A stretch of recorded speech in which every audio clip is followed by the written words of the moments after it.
बच्चों, प्रश्नावली जो है 1.3 तक जो है आपको पढ़ाया गया था और प्रश्नावली जो 1.4 है उसको हम छोड़ दे रहे हैं। इसलिए छोड़ दे रहे हैं क्योंकि जब वो सामने आप रहेंगे तो उस समय आपको बात समझ में आएगी और उस तरह जब बताएंगे तो आपको समझ में बात वो नहीं आ रही है। इसलिए प्रश्नावली 1.4 छोड़कर इसके आगे हम पढ़ाने जा रहे हैं। इसमें जैसे आपको बताया गया था परिमेय संख्या के बारे में। परिमेय संख्या की परिभाषा आपको बताए थे कि जिन संख्याओं को हम p/q के रूप में व्यक्त कर सकते हैं और p और q दोनों पूर्णांक को, लेकिन q = नॉट 0, उन्हीं को परिमेय संख्या कहेंगे। तो उस परिमेय संख्या पर जो है आधारित, जैसे इसमें लिया है कि वास्तविक संख्याओं पर संक्रियाएं। इसमें पहला पॉइंट है, कह रहा है कि दो परिमेय संख्याओं का योग और अगर अंतर एक परिमेय संख्या होता है। अगर दो परिमेय संख्या है, जैसे मान लीजिए एग्जाम्पल इसका बता रहे हैं पहले का कि जैसे 3/4 है और 1/2, ये दोनों जो है परिमेय, जब इनको हम जोड़ेंगे तो इनका योगफल भी परिमेय होगा। जैसे जब आप जोड़ेंगे इसको तो पहले आप 4 और 2 का लघुत्तम लेंगे तो 4 आ जाएगा, 4 से 4 एक कट जाएगा एक बार में, 1 का 3 में गुणा करेंगे तो 3 और 2 से 4 कटेगा तो 4, 2 1 कम 2, यानी ये 5/4 आ गया। जब ये परिमेय है और ये भी परिमेय है तो ये जो 5/4 आया है ये भी आपका परिमेय होगा। उसी तरह कह रहा है कि अंतर, अगर हम 5/4 में से 1/4 अगर घटाते हैं तो चूंकि 5/4 परिमेय है और 1/4 भी परिमेय है, जब इनका अंतर करेंगे तो चूंकि यहाँ हर बराबर है तो अंश को सीधे आप घटा देंगे। 5 में से 1 निकल गया 4, 4/4 करीब 1 आ गया, तो ये भी क्या हो गया, परिमेय हो गया। तो पहला आपको बताया गया था कि दो परिमेय संख्याओं का योग और अंतर एक परिमेय संख्या ही होती है। अब दूसरा एग्जाम्पल आपका है, एग्जाम्पल का दूसरा जो वास्तविक संख्याओं पर जो संक्रियाएं हैं, कह रहा है कि एक परिमेय और एक अपरिमेय।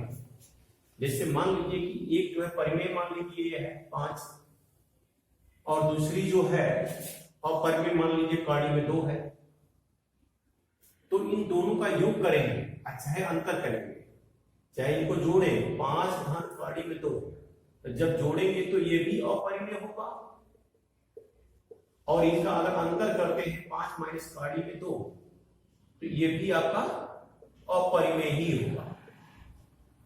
तो एक परिमेय है दूसरा अपरिमेय, तो परिमेय में जब अपरिमेय जोड़ेंगे तो अपरिमेय होगा और अंतर करेंगे तभी भी अपरिमेय होगा। अब इसके बाद है फिर आगे तीसरा नंबर कि दो अपरिमेय संख्याओं का योग। अगर दो अपरिमेय संख्याओं का योग तथा अंतर अपरिमेय और परिमेय दोनों हो सकते हैं। तो कह रहा है कि जैसे दो परिमेय संख्याओं का योग, तो इसमें दो अपरिमेय संख्या का मतलब ये हो गया, जैसे मान लेते हैं कि कड़ी में 3 है और एक दूसरी भी जो संख्या वो भी कड़ी में 3 है, तो जब इनको जोड़ेंगे कड़ी में 3 और कड़ी में 3 तो ये हो जाएगा 2 कड़ी में 3। 2 कड़ी में 3 जो हो गया यह जो है आपका अपरिमेय हो गया। लेकिन अगर यही 5 प्लस कड़ी में 2 और 5 माइनस कड़ी में 2 है, तो इनको अगर हम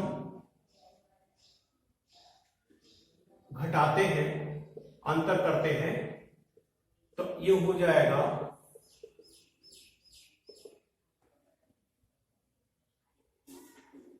तो ये हो गया 5 प्लस कड़ी में 2 माइनस 5 प्लस कड़ी में 2।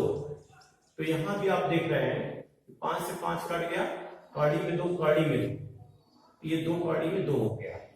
इसका मतलब ये हो गया कि दो अपरिमेय संख्याओं का योग जो है हमेशा आप देख रहे हैं कि अपरिमेय ही हो रहा है। अगर तो उसमें अंतर भी कर दे रहे हैं तो अंतर भी जो है अपरिमेय हो गया। फिर दूसरा एग्जाम्पल इसका है, जैसे 5 प्लस कड़ी में 3 है और 5 माइनस कड़ी में 3 है, तो यहां देख रहे हैं कि 5 प्लस कड़ी में 3, अगर अंतर करेंगे तो ये 5 माइनस कड़ी में 3, एक बार अंतर किए योग करते रहे इसका। देखिए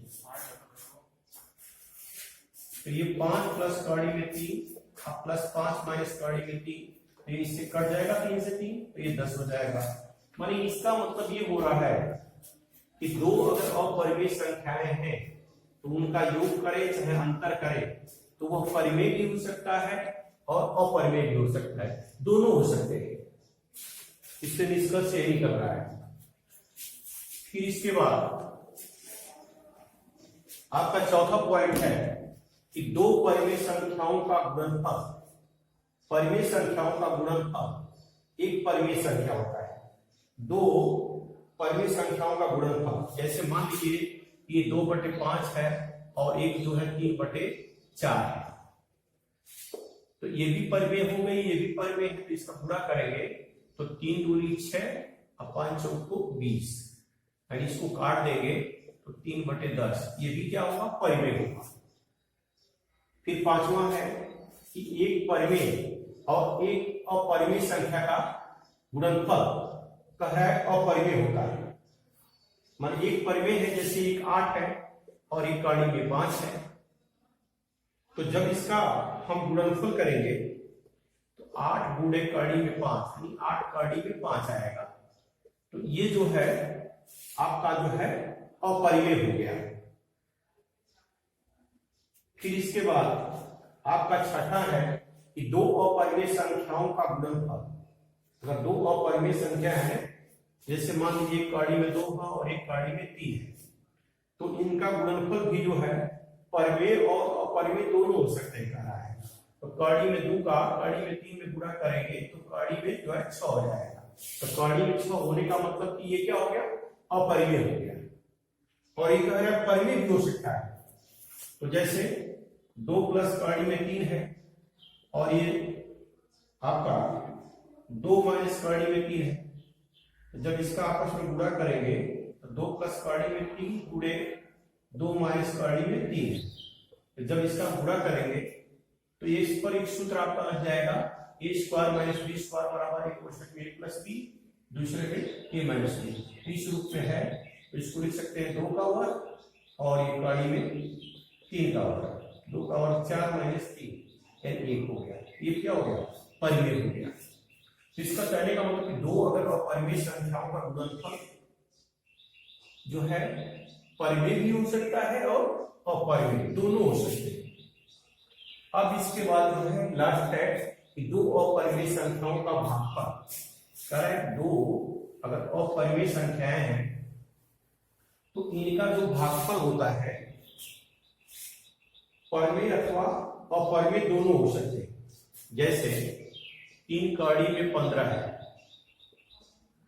3 कड़ी में 15 है और इसमें भाग हम कड़ी में 5 का दे रहे हैं, तो ये देख रहे हैं दोनों अपरिमेय संख्या है, तो जब भाग देंगे 3 कड़ी में 15 का 5 में, तो ये हो जाएगा 3 कड़ी में 5 गुणे कड़ी में 3 और ये कड़ी में 5, तो 5 से 5 कट गया, 3 कड़ी में 3 आ जाएगा, तो ये देख रहे हैं कि अपरिमेय हो गया, ये जो आया है अपरिमेय हो गया। या फिर इसी को कड़ी में 8 में जो है कड़ी में 2 की अगर भाग देते हैं तो यहाँ कड़ी में 8 का करेंगे तो ये हो जाएगा कड़ी में 4 गुणे कड़ी में 2 अब बटे कड़ी में 2, इससे कट जाएगा, कड़ी में 4 का वर्गमूल 2 हो जाएगा। तो ये देख रहे हैं निष्कर्ष से निकला है कि दो अगर अपरिमेय संख्याओं का भागफल अगर हम करते हैं तो भागफल परिमेय और अपरिमेय दोनों हो सकता है। अब जो है इसके बाद आपको जो है हम वर्गमूल से संबंधित कुछ महत्वपूर्ण सर्वसमीका दी हुई है, उसको जो है आपको बताने जा रहे हैं। जैसे पहली सर्वसमीका है कि कड़ी में ए बी बराबर कड़ी में ए गुणे कड़ी में बी। जैसे कड़ी में अगर ए बी है तो आप देख रहे हैं यहाँ ए और बी दो अलग अलग राशियां हैं, ए और बी यहाँ दो अलग अलग राशियां हैं, तो इनको जब हम लिखेंगे गुणनफल के रूप में कड़ी में ए गुणे कड़ी में बी, ऐसे लिख सकते हैं। जब भी इसको लिखना होगा तो आप इस तरह लिख सकते हैं, या अगर कहीं कड़ी में अगर 3 है और कड़ी में कहीं 5 दिया है तो इसको हम चाहे तो कड़ी में 5 यानी 15 लिख सकते हैं। दूसरा जो है आपका दिया हुआ है कि कड़ी में ए बटे बी है, यानी पूरा एक कड़ी लगा हुआ है, तो यहां ये अंश है और ये हर है, तो ये भी दो अलग अलग राशियां हैं, तो इसको आप ये भी लिख सकते हैं कड़ी में ए बटे कड़ी में बी लिख सकते हैं। या जैसे एग्जाम्पल दूसरा दे रहे हैं आपको कि जैसे कड़ी में अगर 5 है और बटे कड़ी में 3 है, तो इसको हम चाहे तो कड़ी में 5 बटे 3 लिख सकते हैं। ये जो सूत्र आपको बता रहे हैं, यानी सर्वसमीकरण बता रहे हैं, आप ध्यान देंगे तो ये पहली हो गई और ये दूसरी सर्वसमीकरण है, इसको आपको बताया गया। और तीसरी जो सर्वसमीकरण है वो है जैसे कड़ी में अगर ए है और कड़ी में ए, तो ये भी कड़ी है, भी कड़ी है, और राशि भी दोनों की एक ही है, तो इसका मान जो है ए हो जाएगा। कड़ी में ए गुणे कड़ी में ए बराबर ए। जैसे एग्जाम्पल इसका आया था, जैसे कड़ी में 5 है और कड़ी में 5 है, तो इसके बराबर सीधे आप 5 लिखिए, क्योंकि कड़ी में 5 कड़ी में 5 बराबर 5 हो जाएगा इस सूत्र से। और वैसे भी अगर करते हैं तो कड़ी में 5 का कड़ी में 5 में गुणा करेंगे तभी भी कड़ी में आपका 25 आएगा, और 25 का वर्गमूल लेंगे तभी भी 5 आएगा। तो जिस तरह चाहे उस तरह कर सकते हैं। तो ये जो है तीसरी सर्वसमीकरण है। अब चौथी सर्वसमीकरण आपकी है कि कड़ी में ए प्लस कड़ी में बी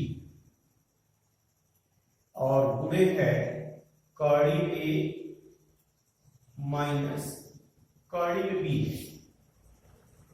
तो आप देख रहे हैं कि इसके पहले आपको सूत्र बताया गया है, जैसे आप जानते होंगे कि a प्लस बी और a माइनस बी बराबर होता है a square minus b square. ये सूत्र से आप परिचित हैं, ये वर्गांतर का सूत्र होता है। तो इसी सूत्र पर a प्लस बी है और a माइनस बी, तो a square minus b square. तो यहां भी कड़ी में a प्लस कड़ी में बी है, इसको आप लिख सकते हैं कड़ी में a का वर्ग और माइनस जो है कड़ी में बी का वर्ग। तो आपको अभी हम बताए हैं कि कड़ी में a का वर्ग लिखने का मतलब इसको 2 बार लिखेंगे, कड़ी में a अब गुणे कड़ी में a, तो कड़ी में a बराबर a, कड़ी में a गुणे कड़ी में a बराबर a। उसी तरह कड़ी में a का वर्ग बराबर यहाँ आप a लिखेंगे और कड़ी में b का b लिखेंगे, वर्ग है तो इसका सूत्र बन जाएगा a माइनस बी। इसको हल करेंगे तो ये आएगा। जैसे एग्जांपल है, कड़ी में मान लीजिए 5 है, अब प्लस जो है कड़ी में 3 है, और दूसरे में कड़ी में 5 माइनस कड़ी में 3, तो इसी सूत्र को आप लगा दीजिए, कड़ी में 5 का वर्ग और कड़ी में 3 का वर्ग हो जाएगा। तो कड़ी में 5 का वर्ग यानी 5 हो गया और कड़ी में 3 का वर्ग 3, तो 5 में से 3 निकल गया, तो इसका आंसर हो जाएगा। तो इस सूत्र का प्रयोग जो है आप इसी प्रकार से करेंगे। तो ये 4 जो है चौथी सर्वसमीकरण हो गई, आपको जो है यहां से बता दिए 4 तक। अब इसके बाद आगे में 5वीं सर्वसमीकरण। 5वीं क्या है कि a प्लस कड़ी में b है और a माइनस कड़ी में b है। तो आप देखिए वही सूत्र लगाएंगे जो आप वर्गांतर का बताया है, a प्लस कड़ी में b है और a माइनस कड़ी में b है। वो सूत्र तभी लगेगा जब दोनों में राशियां एक ही होगी और चिन्ह अलग अलग होगा। तो यहां लिख सकते हैं आप a का वर्ग और यहां लिख सकते हैं कड़ी में b का वर्ग। तो a का वर्ग a स्क्वायर हो जाएगा और कड़ी में b का वर्ग b। आपको पता है कड़ी में b बराबर कड़ी में b गुणे कड़ी में b बराबर b। तो ए स्क्वायर माइनस बी, ये सूत्र हो जाएगा आपका। छठवीं जो सर्वसमीका है कॉर्डी में ए प्लस कॉर्डी में बी, और ये हो जाएगा कॉर्डी में सी प्लस कॉर्डी में ए डी है। तो यहां देख रहे हैं आप कि ए और यहां बी है, यहां सी और डी है, ये दोनों में अलग अलग राशि है। तो इसका आप पूरा पहले करेंगे, कॉर्डी में ए का जो है पहले कॉर्डी में सी में करेंगे। तो कॉर्डी में ए का सी में करेंगे तो ये कॉर्डी में ए सी हो जाएगा आपका। कॉर्डी में ए का कॉर्डी में सी में कर रहे हैं तो कॉर्डी में ए सी हो गया। फिर जो है कॉर्डी में ए का डी में करेंगे तो प्लस हो जाएगा, कॉर्डी में ए का डी में करेंगे तो ए डी हो जाएगा। अब दूसरा है प्लस बी है, तो इस प्लस बी का जो है सी में करेंगे तो चूंकि कॉर्डी में बी है, कॉर्डी घात दोनों का बराबर है, इसलिए यहां हो जाएगा कॉर्डी में बीसी हो जाएगा। अब प्लस कॉर्डी में बी का डी में करेंगे तो कॉर्डी में जो है बीडी हो जाएगा। तो ये सर्वसमीका जो है आपका इसी तरह से हल करेंगे। जैसे एग्जांपल इसका है कि कॉर्डी में 2 है और कॉर्डी में 3 है, और इसमें गुणा करना है तो कॉर्डी में 5 का कॉर्डी में 6 का गुणा करना है। तो अब इसको हल करेंगे, एग्जांपल ये है। तो कॉर्डी में 2 का कॉर्डी में पहले 5 में गुणा करेंगे, तो कॉर्डी पहले लगा दीजिए, 2 5 10। अब जो है कॉर्डी में 2 का 6 में करेंगे कॉर्डी में, तो प्लस कॉर्डी में 6 दूनी 12। अब प्लस अब कॉर्डी में 3 का 5 में करेंगे तो कॉर्डी पहले लगा देंगे या 3 5 15। अब प्लस कॉर्डी लगाएंगे और 3 का 6 में करेंगे, 3 6 18। मान इस तरह से इसका हल हो जाएगा। तो ये छठवीं सर्वसमीका है, इस पर जो है आपको ये एग्जांपल बता दिए और ये अब इसका सूत्र है। अब इसके बाद 7वां है कॉर्डी में ए प्लस कॉर्डी में बी, यानी होल का स्क्वायर। ये होल का स्क्वायर है, तो आप सूत्र जानते होंगे ए प्लस बी होल का स्क्वायर बराबर होता है ए स्क्वायर, माने यहां ए प्लस बी होल का स्क्वायर, तो ये पहला पद है, ये दूसरा पद, तो पहले पद का वर्ग हो जाता है। अब प्लस 2 होगा, अब पहला पद गुणे दूसरा पद यानी ये भी होगा, अब प्लस दूसरे पद का वर्ग हो जाएगा। तो ये सूत्र है, आप इससे परिचित भी हैं, इसी सूत्र पर इसको करेंगे आप। तो ये होगा कॉर्डी में ए का वर्ग हो जाएगा प्लस 2 पहला पद गुणे दूसरा पद, ए गुणे कॉर्डी में बी हो गया, आप फिर दूसरे पद का वर्ग यानी बी का वर्ग हो गया। तो आपको बताया गया कॉर्डी में ए का वर्ग जो है ए हो जाएगा, और यहां कॉर्डी में बी है, तो इसका पूरा करेंगे तो आपको सूत्र बता दिए कॉर्डी में ए बी होगा। और यहां जो है कॉर्डी में बी का ये वर्ग है, तो कॉर्डी में बी का वर्ग है तो केवल बी हो जाएगा, क्योंकि आपको पता है कॉर्डी में बी का वर्ग लिखने का मतलब होता है कॉर्डी में बी गुणे कॉर्डी में बी, तो कॉर्डी में बी का कॉर्डी में बी पे करेंगे तो बी। तो इस तरह से जो है आपका जो है 7वीं सर्वसमीका हम बता दिए। अब इसी तरह ये 8वीं इसकी सर्वसमीका है कि कॉर्डी में ए माइनस कॉर्डी में बी, इसका होल का स्क्वायर है। तो ये भी सूत्र जो है ये प्लस के लिए है और ये माइनस का सूत्र है। जैसे ये होता है a माइनस बी होल का स्क्वायर बराबर a square minus 2ab plus b square. ये सूत्र आपको मालूम है, तो इसी पर इसको कर दीजिए। तो कॉर्डी में a का वर्ग माइनस 2ab होता है, तो 2 हो गया, ये हो गया b, तो कॉर्डी में a गुणे कॉर्डी में b, अब प्लस कॉर्डी में b का स्क्वायर। तो यहां हो जाएगा कॉर्डी में a का वर्ग होगा, तो यहां ये हो जाएगा, और ये 2 कॉर्डी में a है कॉर्डी में b है, तो कॉर्डी में a भी होगा और यहां b हो जाएगा। इस तरह से जो भी यहाँ सॉल्यूशन का लिखी हुई है सबका जो है एग्जाम्पल देकर आपको हम समझा देंगे और इसी पर प्रश्नावली आपकी लगेगी। इसके बाद आपको फिर आगे हम बता रहे हैं कि जैसे अपरिमेय संख्या है तो उस अपरिमेय संख्या के हर को कैसे आप परिमेय बनाएंगे। जैसे यहां 1/, कौड़ी में मान लीजिए 3 है, इसके हर को परिमेय बनाना है। तो यहां जब हर को परिमेय बनाएंगे तो आप ध्यान दीजिए कि जैसे हर में कौड़ी में 3 है, तो जो हर में होगा और हर का परिमेय बनाना है, तो जो हर में होगा उसी से जो है इसके अंश और हर दोनों में ऊपर नीचे गुणा कर दीजिए। तो यहाँ 1 का कौड़ी में 3 में करेंगे गुणा तो कौड़ी में 3 हो जाएगा, और कौड़ी में 3 का कौड़ी में 3 में गुणा करेंगे तो आपको बताए हैं सूत्र कि कौड़ी में 5 गुणे कौड़ी में 5 बराबर 5, कौड़ी में 3 गुणे कौड़ी में 3 बराबर 3। उसी तरह कौड़ी में 3 का कौड़ी में 3 में गुणा करेंगे तो 3 हो जाएगा। तो ये जो है इसमें एक पद है, हर जो है हर में जो है अपरिमेय जो है एक पद में है।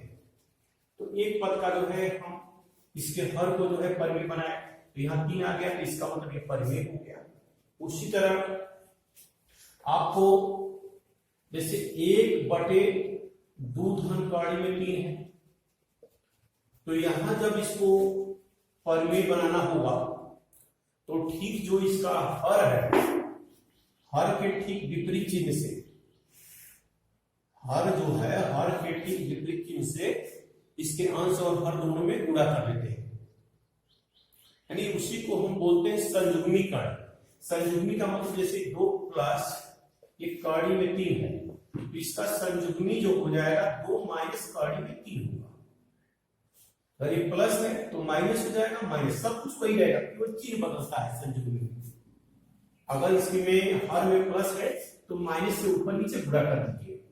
तो 1/2 प्लस कौड़ी में 3, तो गुणा करेंगे 2 माइनस कौड़ी में 3 और 2 माइनस कौड़ी में 3, ये हो गया। तो एक का जब 2 माइनस कौड़ी में 3 में गुणा करेंगे तो 2 माइनस कौड़ी में 3 हो गया। और यहाँ आपका सूत्र वही लगेगा जो आपको हम बता चुके हैं। जैसे देखिए यहाँ a प्लस कौड़ी a प्लस बी और a माइनस बी, तो आप लगाते हैं a square minus b square वर्गाकार का सूत्र। तो उसी तरह यहाँ जो है आपका, यहाँ देख रहे हैं कि a और मैंने a हो गया, a b हो गया, यहाँ a हो गया, a माइनस बी हो गया। तो यहाँ लिख सकते हैं आप 2 का वर्ग और एक कौड़ी में 3 का वर्ग सूत्र पर। तो ये हो जाएगा आपका 2 माइनस कौड़ी में 3, और चूंकि 2 का वर्ग करेंगे तो यहाँ 4 हो जाएगा, और कौड़ी में 3 का वर्ग करेंगे तो 3 हो जाएगा। तो 2 माइनस कौड़ी में 3/1। यहाँ देख रहे हैं कि इसके हर का परिमेयकरण हो गया है। तो यहाँ ये जो है कौड़ी है लेकिन 2 पद में है, 2 प्लस कौड़ी में 3। इसके पहले एक पद था हर में, इसमें 2 पद है। तो इसमें जो है इसको कैसे परिमेयकरण करेंगे इसको आप जान गए, आपको हम बता दिए। इसके बाद अगर न समझ में आ रहा हो तो सूत्र का अगर आप प्रयोग नहीं करते हैं तो इसका गुणा भी कर सकते हैं। जैसे सवाल आपका यही है, यहां जो है एक का तो आप करेंगे ही 2 माइनस कौड़ी में 3। अब यहाँ 2 का पहले 2 में गुणा कर लीजिए, तो 2 दूनी 4 हो जाएगा। फिर 2 का 3 में गुणा करेंगे, क्योंकि ये परिमेय है और एक अपरिमेय है। तो आपको बताया शुरू में कि जब परिमेय का अपरिमेय में गुणा करेंगे तो अपरिमेय होगा। तो 2 का कौड़ी में 3 में करेंगे तो ये -2 कौड़ी में 3 ही होगा। अब इसके बाद कौड़ी में 3 का 2 में कर देंगे, क्योंकि ये प्लस है, ये प्लस है, ये 2 कौड़ी में 3 हो जाएगा। और कौड़ी में 3 का कौड़ी में 3 में करेंगे तो ये 3 हो जाएगा। इससे आपका ये कट जाएगा, तो 2 माइनस कौड़ी में 3 और 4 माइनस 3, तो 2 माइनस कौड़ी में 3 अब बटे 1 हो जाएगा। इस तरह भी चाहे तो इसके हर को आप परिमेय बना सकते हैं। तो ये जो है अपरिमेय संख्या के हर का परिमेयकरण करना आपको हम बता दिए। कोई भी एग्जाम्पल ले लीजिए, दूसरा भी एग्जाम्पल एक बता दे रहे हैं आपको। जैसे 1 बटे कड़ी में 5 और ये कड़ी में जो है 6 मान लीजिए हो गया। तो इसके जो है हर का परिमीकरण करना है, तो यहां आप यही करेंगे 1 बटे कड़ी में 5 और प्लस कड़ी में 6। तो ठीक इसके विपरीत चिन्ह से इसके अंश और हर में आप गुणा करेंगे, संयुग्मी कड़ी इसको बनाएंगे। तो ये हो जाएगा कड़ी में 5 और माइनस कड़ी में 6, लेकिन कड़ी में 5 माइनस कड़ी में 6। तो इसका जब आप गुणा करेंगे यहाँ, तो 1 का जब इसमें गुणा करेंगे तो कड़ी में 5 माइनस कड़ी में 6 होगा ही। अब चूंकि यहाँ जो है ये a प्लस बी और a माइनस बी, तो कड़ी में 5 का वर्ग और एक कड़ी में 6 का वर्ग कर लीजिए। तो ये हो जाएगा कड़ी में 5 माइनस कड़ी में 6। तो कड़ी में 5 का वर्ग 5 हो जाएगा और कड़ी में 6 का वर्ग 6 हो जाएगा। तो ये हो जाएगा कड़ी में 5 माइनस कड़ी में 6 अब बटे -5 -1 हो जाएगा। चलो, तो -1 का इसमें कर देंगे तो ये कड़ी में 5 माइनस कड़ी में 6 अब बटे 1 हो गया। तो यहाँ जो है ये आंसर हो जाएगा इसका, मान हर का परिमीकरण हो गया। इसके बाद आगे फिर हम बताएंगे आपको कि जैसे कहीं लिखा हुआ है कड़ी में अगर यक्ष लिखा हुआ है तो इसका मतलब ये हो गया कि यहाँ ये कड़ी लिखा हुआ है, तो कड़ी में इसकी घात मानते हैं 2 होता है। लिखा नहीं जाता है लेकिन 2 मान लेते हैं। कहीं कड़ी लगा है तो इस समझ लीजिए कि उसकी कड़ी घात 2 है। तो जैसे यहाँ नहीं लिखते भी है तो कड़ी में 2 लिखा है तो कड़ी लगा हुआ है, इसका मतलब इसकी कड़ी घात 2 है। इसको आप लिखते हैं यक्ष की पावर 1/2 हो जाएगा, यानी कड़ी में यक्ष बराबर यक्ष की पावर 1/2। अगर कहीं कड़ी में जो है कड़ी के अंदर जो है जैसे 3 लिखा हुआ है यक्ष है, तो इसका मतलब ये हो गया यक्ष की पावर 1/3। माने जो ये कड़ी घात होगी जो वही लिखा जाता है। क्योंकि यहाँ केवल कड़ी है तो इसका मतलब कड़ी घात यहाँ 2 है मान लेते हैं। अगर कड़ी घात 4 लिखा हुआ है इसका मतलब यक्ष की पावर 1/4 हो गया। तो कहीं भी जो है 3 कड़ी घात अगर मान लीजिए 5 लिखा हुआ है तो यहां लिखेंगे 5 घात 1/3। कहीं लिखा हुआ है कड़ी में 6 लिखा हुआ है तो 6 की घात 1/2 आप लिखेंगे, क्योंकि यहाँ कड़ी घात 2 है तो 6 की घात 1/2 हो गया। अगर ये 4 कड़ी घात अगर 3 लिखा है तो 3 की घात 1/4 हो गया, यानी ये कड़ी घात है। यहां देख रहे हैं कि कड़ी में 4 है, तो जैसे कड़ी में अगर केवल यक्ष लिखा हुआ है इसका मतलब कि आप वर्गमूल लेते हैं, और 3 कड़ी घात लिखा है इसका मतलब घनमूल, उसका तीसरा मूल। केवल कड़ी में लिखा है तो कड़ी का मतलब उसका दूसरा मूल लेते हैं, यानी वर्गमूल। कड़ी में कड़ी घात 3 लिखा हुआ है इसका तीसरा मूल इसका लेंगे, और कड़ी में जैसे कड़ी घात 4 लिखा हुआ है इसका मतलब चौथा मूल लेंगे। उसी तरह कड़ी में अगर 6 घात लिखा हुआ है तो उसका 6वां मूल लेंगे। तो जितना लिखा रहेगा उसका उतना ही मूल होगा। और जैसे मान लीजिए कहीं आपको मतलब यहाँ जो है कड़ी को घात बदले, अगर कहीं घात लिखा हुआ है मान लीजिए यक्ष की घात 2/3 लिखा हुआ है, तो इसको अगर कड़ी में बदलना होगा तो घात में है ना, तो कड़ी में बदलेंगे तो आप लिखेंगे जो यहाँ हर होता है वो कड़ी घात के अंदर आप लिखिएगा, अब कड़ी लगा दीजिएगा और यक्ष की पावर 1/2 हो जाएगा। माने यहाँ जो है ये घात है इसको कड़ी में लिख दीजिए। जैसे दूसरा भी एग्जांपल है, जैसे 3 की घात 2/5 है, तो ये घात है तो इसको घात को कड़ी में बदलना है तो इसको लिख देंगे 5 पहले कर्णी, कर्णी घात 5 लिख देंगे। अब 3 की घात क्या हो जाएगा, 2 हो जाएगा। मन इस तरह से आप बदलेंगे। मन यहाँ घात को जो है कर्णी में, जैसे कहीं भी 4 की घात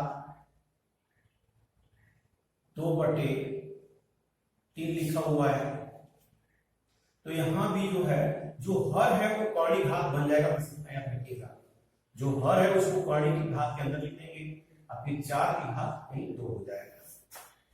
तो इस तरह से कहीं घात दिया है तो उसको कर्णी में हम बदल सकते हैं, और कर्णी को घात में, जैसे यहाँ कर्णी है तो घात में बदले।